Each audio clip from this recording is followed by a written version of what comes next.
Imagine a thief who enters your home every single night. He doesn't take your TV, your jewelry, or your car. He doesn't even touch your bank account. In fact, when you check your balance, every cent is still there, exactly where you left it. But there's a catch. Every morning, the world around you becomes more expensive. Your money stays the same ... but its power is dying. This isn't an accident. It's a feature of the system, a silent, legal, and invisible tax designed to melt your wealth away while you sleep. Today, we archive the truth about inflation and why your savings account is actually a slow-motion robbery. To understand this, you need context. In the first video, we talked about the elephant in the room, $38 trillion in government debt. That debt doesn't disappear. It doesn't magically fix itself. So what's the easiest solution? Not higher taxes, not spending cuts. They do something far quieter. They print. Every time new money enters the system, something happens. More dollars, same amount of goods. Each dollar becomes weaker. That's basic supply and demand. No conspiracy theory, just math. The printer never sleeps, and your money quietly pays the price. There's one year we're never taught to care about. 1913. No war, no collapse, no apocalypse, just one boring institutional change. That year, the Federal Reserve was created, and almost nobody at the time realized. They had just signed away the future value of their money. Here's the shocking part. Since 1913, the US dollar has lost 98% of its purchasing power. That means $1 in 1913 gives about 2 cents today. Lifetime savings gives slowly erased. Patience gives punished. Not overnight, not violently, but consistently. Imagine this. Your grandparents work hard. They save cash. They do everything right. They trust the system. Decades pass, and without anyone touching their money, the system drains it anyway. No theft report, no crime scene, just inflation doing its job. Now here's the part that hurts. This wasn't a bug, it was the design.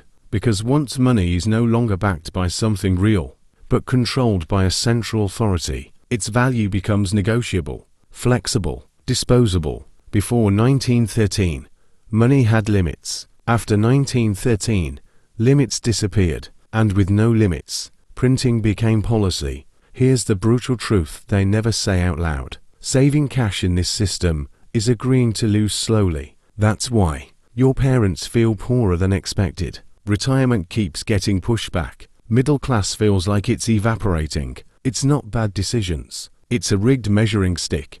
The dollar didn't collapse. It was dissolved, year by year, crisis by crisis, printer by printer. And the people who trusted cash the most, they paid the highest price. So when someone tells you, just save more money, understand what they're really saying. Accept a system where your time is devalued. And once you see 1913, you can't unsee it. Now here's where the story gets uncomfortable. Because inflation doesn't hurt everyone the same way. In fact, for some people, inflation is a gift. When new money is created, it doesn't fall from the sky equally. It enters the system at the top. Banks get it first. Financial institutions get it first. Large corporations get it first. They receive the money before prices rise. That timing difference changes everything. With early access, they buy assets while they're still cheap, lock in low interest rates, accumulate wealth before inflation shows up. They don't feel inflation, they front-run it. Now zoom out. By the time new money reaches regular people, prices have already adjusted. Rent is higher, food costs more, life is heavier. You didn't get richer, you got later money, and late money is weaker money. This is called the Cantillon Effect. But let's translate that into plain language. Whoever gets the money first, wins. Whoever gets it last, pays for it. This is why the rich keep getting richer during inflation. Not because they're smarter, not because they work harder, but because they're closer to the money source. And here's the part no one wants to admit. This is not capitalism failing. This is monetary policy working exactly as intended. Inflation quietly reshapes society. Assets inflate, wages lag, the gap widens. The middle class doesn't disappear overnight. It gets compressed, squeezed, slowly erased. This is why you feel like, No matter how hard you work, you're stuck. Promotions don't change your life. Saving feels pointless. You're not imagining it. You're inside the transfer. This is the largest wealth transfer in human history. Not announced, not voted on, not debated, just executed through inflation. And if you're thinking, at least inflation numbers are honest, that's where the next lie begins. They look into the camera and say, inflation is under control, and people believe it. But here's the question nobody asks.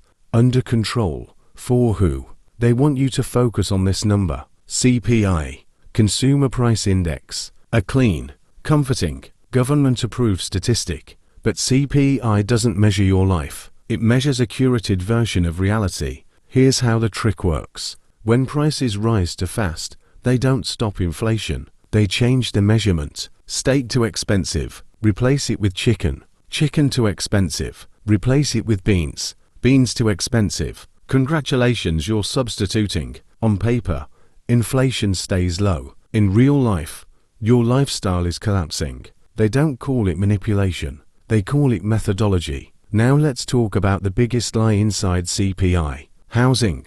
The thing you spend most of your money on is barely reflected accurately. Instead of real home prices, they use something called owner's equivalent rent. Translation, imaginary rent, not what you pay, not what homes cost, but what the model thinks you would pay. Healthcare, massaged, delayed, underweighted. Karma, education, adjusted, smoothed, watered down. Everything painful is softened. Everything rising fast is delayed. So when they say inflation is 3%, but your rent is up 30%, your groceries are up 40%, your insurance doubled, who's lying? Not your bank account. CPI is not a thermometer. It's a pressure valve. Its job is not to tell the truth. Its job is to keep people calm. Because if people understood real inflation, they'd demand higher wages, lower taxes, less money printing, and that would break the game. So instead, they report inflation you can survive on paper, while living in prices you can't escape in real life. This is not incompetence. This is narrative control. And once you see it, every inflation is cooling headline sounds like an insult. And here's the scariest part. Even if you see the lie, there's nowhere to run. Here's the part nobody wants to hear. You can't escape this system. By moving to another country, you can't outrun it with a different passport, because this isn't an American problem. It's a global one. The US dollar isn't just a currency. It's the backbone of global trade. Oil is priced in dollars. Debt is issued in dollars. Reserves are held in dollars. Karma. So when the US prints, the world absorbs the shock. You might think, that's their problem, not mine.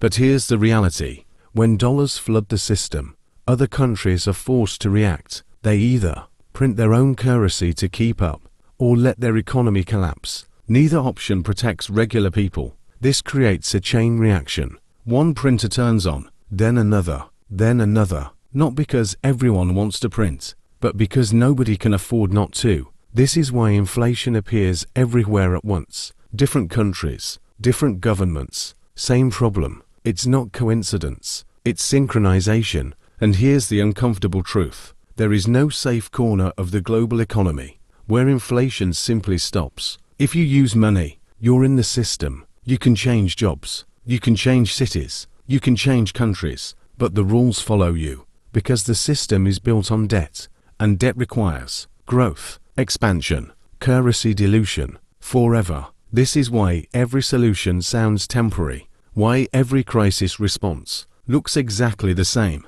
Print, borrow, delay. And once you understand this, you stop asking, when will things go back to normal? Because this is the normal. This isn't about panic. Karma. It's about clarity. Knowing that the game is global means you stop looking for escape routes and start looking for protection. So if there's no escape from the system, the only real question left is, how do you stop being its victim? So what do you do when you realize the theft is real, but invisible? You don't fight the system head on. You step out of its weakest layer. The mistake most people make is thinking the problem is money. It's not. The problem is what kind of money you're holding. Cash feels safe because it doesn't move, but in an inflationary system, Anything that doesn't move is being eaten alive. That's why people who survive inflation don't store value in promises. They store it in scarcity. Hard assets share one thing in common: they cannot be printed. Gold doesn't care about debt ceilings. Bitcoin doesn't care about central banks. Real estate doesn't multiply because a button is pressed. This isn't about getting rich. It's about not getting quietly erased. Hard assets don't make you immune. They make you harder to steal from. Gold holds value because it resists dilution. Bitcoin exists because trust in paper money is collapsing. Real estate survives because people always need physical space. Different tools, same purpose. Notice something important. Every time inflation spikes, the conversation always shifts after the damage is done. People rush in late. Prices already moved. The protection becomes expensive. That's not coincidence. That's how the system conditions you. React late. Accept losses. Blame yourself. But awareness changes behavior. Once you understand inflation is structural, not temporary, you stop waiting for permission. This is not financial advice. This is pattern recognition. Throughout history, every inflationary collapse ended the same way. Cash died quietly. Hard assets survived loudly. You don't need to escape the system. You need to stop being the easiest target inside it. So don't let them melt your future. Archive the truth. Subscribe. Let's be honest. The system is not broken. It's working perfectly. It needs your savings. It feeds on your patience. It survives on your silence. You were never meant to win by saving cash. You were meant to work, save, wait, and slowly lose purchasing power without ever knowing why. Inflation is not a side effect. It's the collection mechanism. A tax you never voted for. A deduction with no receipt. A theft that leaves no fingerprints. And the cruelest part, most people will defend it. They'll call you paranoid. They'll say, that's just how the economy works. Of course it works. It's working on you. Every dollar you hold in cash is a vote for a system that erases you quietly. You don't need permission to protect yourself. You need awareness. Because once you see the printer, you can't unhear it. This isn't about hope.karma. It's about refusal. Refusing to be the easiest target. Refusing to let time steal your life unnoticed. The invisible theft only works on people who don't look. Now you're looking. Don't blink. Archive the truth. Subscribe.